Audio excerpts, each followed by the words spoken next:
1 милиарда и 100 милиони денари поддршка за сточарството оваа година. 4300 денари е субвенцијата за одгледувачите на крави, од кои 2800 денари за грло добиток, а дополнителна финансиска поддршка од 1500 денари сточарите може да бараат за женски грла на добиток не постари од 12 до 24 месеци. За предадено или заклано говедо во кланица за периодот од мај 2017 до април 2018 година, фармерите ќе добиваат по 1500 денари.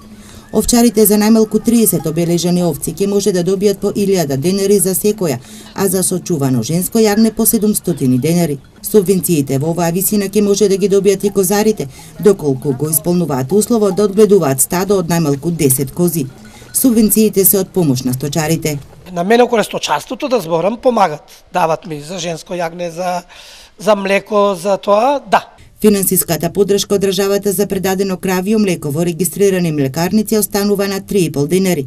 Субвенцијата за предадено овчо и козио млеко во регистрирани капацитети се зголемува на 4 денари по литар.